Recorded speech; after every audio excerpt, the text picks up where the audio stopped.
We're back, Moral Gamers, this time with a review of Trine. This is actually Trine 2 on the PlayStation 3, PC, and Xbox 360. Having played the first Trine, let's see if this one measures up to the hype. Trine is actually an platformer puzzle style game. Although there's some combat aspects of it, it's more platforming and puzzling because you'll jump from ledge to ledge, trying to make it through complex areas which require you to use one of three characters.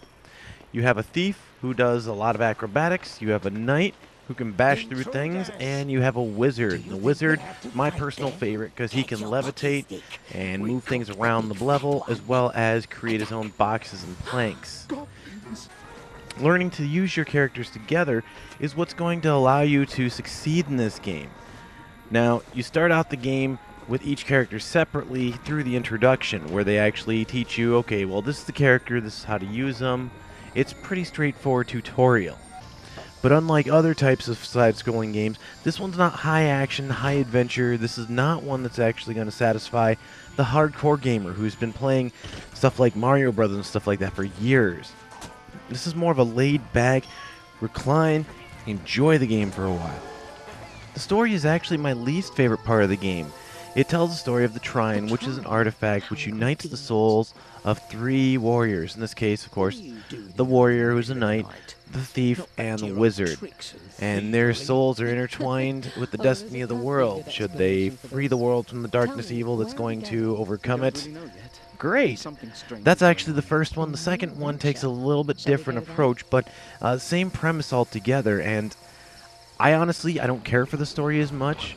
To me, this game is more about the puzzles, and the puzzles are what really is my draw. As you go through the levels, you have to use each of the characters' strengths to bypass each of the puzzles. Now, although the creators assert that you can complete the game using a single character, I find that you actually need to, for say in combat, you have to use the warrior or the thief because, quite frankly, until you level up your wizard, he has no skills that can do some very quick combat. Instead, you can throw items at enemies, but where you fight, there's not always a block or something that you can hurl at your enemies. Plus, you're very vulnerable because you have to stand still to use any of your levitation or block creation spells. So the question you gamers out there are asking is could I recommend Trine? And in all honesty, if you're up for a soothing, relaxing, sit back, enjoy it for a while puzzle, yeah, Trine is awesome. It's great for that. It's by no means going to catch your quick twitch fix if you're hardcore, you want to get into some action, you want to pound something into the ground. That's not Trine. But if you enjoy not necessarily Tetris, but more relaxed, more sit back, lackadaisical puzzles, hey, Trine is beautiful. It also appeals to the fantasy aspects because you are trying to save a fantastical world from an sorcery evil. Pretty simple.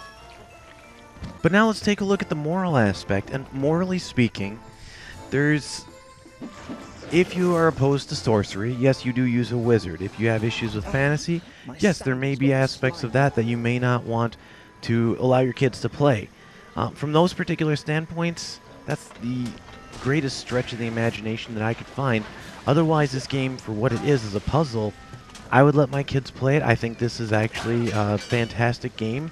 There's minimal violence in it, even though, like I said, with the knight, you're going to do some hack and slash, you're going to do some beat 'em up type stuff every once in a while. It's not the focus of the game. The focus is overcoming obstacles by using your mind, and I think that really is a very nice touch for this style of play.